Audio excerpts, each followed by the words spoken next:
the vast, silent arena of the deep ocean, dominance is measured not by explosive power, but by the absence of sound.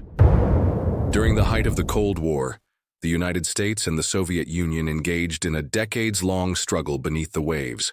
This conflict was fought by hunter-killers, machines designed to track, stalk, and, if necessary, destroy the enemy before they were even detected. This is the story of the backbone of the American attack submarine force. This is the story of the Los Angeles-class. Narrator. By the late 1960s, the United States Navy faced a critical problem. The Soviet Union was undergoing a massive naval expansion. They were no longer just a continental power. They were projecting force globally.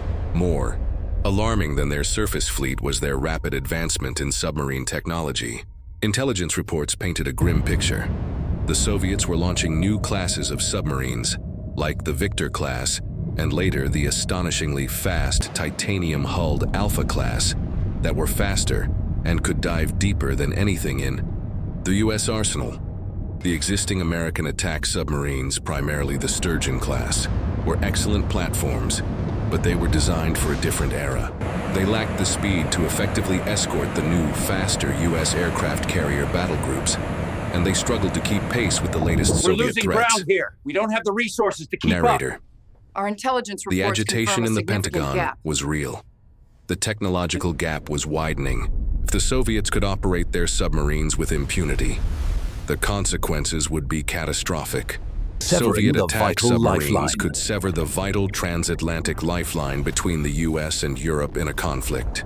They could hunt down American ballistic missile submarines, neutralizing the nation's nuclear deterrent, and they could neutralize the centerpiece of American conventional power, the aircraft carrier. The fear was that the ocean depths, once considered an American sanctuary, were becoming hostile territory. The Navy needed a hunter-killer that could reclaim underwater superiority. They needed it fast, and they needed many of them. Narrator. The solution was a masterpiece of nuclear engineering and combat systems integration. The Los Angeles-class attack submarine, often referred to by the hull number of the lead ship, SSN 688, launched in 1976, the Los Angeles-class represented a paradigm shift. They were designed with a clear focus on high speed to counter the Soviet threat and protect the carrier groups. Let's look at the proof.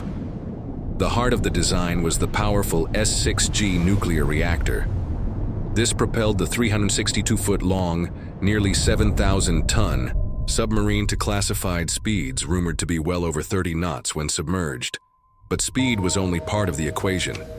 The Los Angeles class introduced the revolutionary BQQ-5 digital sonar suite. This system provided an unprecedented ability to detect and track the faintest acoustic signatures at long ranges. It was the eyes and ears of the deep.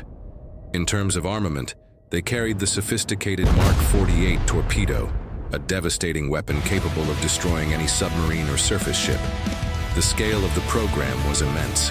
Between 1976 and 1996, the United States commissioned 62 Los Angeles-class submarines, making it the most numerous class of nuclear-powered submarines ever built by any nation. Narrator. The true life of a Los Angeles-class submarine was defined by the hunt. Imagine the USS Dallas SSN 700 in 1987, submerged in the icy waters of the Guyuki Gap, the critical choke point in the North Atlantic between Greenland, Iceland, and the UK. The atmosphere in the control room is tense, bathed in red light. The sonar team is focused on their displays. They have a contact, a faint mechanical rhythm, almost lost in the ocean's background noise. Faint mechanical signature. It's the signature of a Soviet Delta III ballistic missile submarine attempting to break out into the open ocean. The mission is clear: track the boomer, but never be detected. For days, the Dallas shadows its prey. This is a game of patience, skill, and nerve. The crew utilizes the submarine's superior sensors and stealth to stay in the Soviet vessel's blind spot. It's baffles. They are gathering critical intelligence on Soviet operating patterns, noise levels, and capabilities. They are so close, they can hear the cavitation of the Soviet submarine's propeller. Yet the Soviets remain oblivious to the American hunter lurking just behind them.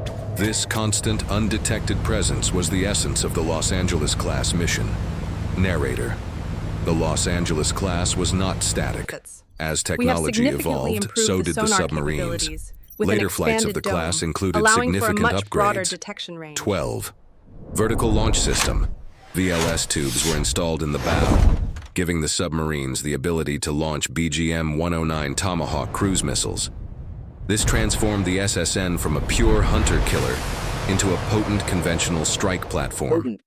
This capability was famously demonstrated during Operation Desert Storm in 1991, when Los Angeles-class submarines launched the opening salvos against Iraqi targets. The final iteration, the improved 688 or 688I, focused on enhanced stealth and Arctic operations, moving the diving planes from the sail to the bow for under-ice surfacing. Narrator. The Los Angeles-class submarines successfully met the challenge of the Cold War. They were the underwater gladiators that held the line against the Soviet advance, providing the critical edge that ensured maritime superiority. Even today, as the newer Virginia and Seawolf classes enter service, over 24 Los Angeles-class submarines remain active, serving as vital components of American naval power. Our call to action is this: recognize the immense dedication and sacrifice of the sailors of the silent service. Their vigilance in the most hostile environment on Earth ensures global stability. The story of the Los Angeles class is a powerful reminder that peace requires strength, and technological superiority cannot be taken for granted. The Cold War may be over, but the deep ocean remains a contested domain, and the legacy of the 688 lives on.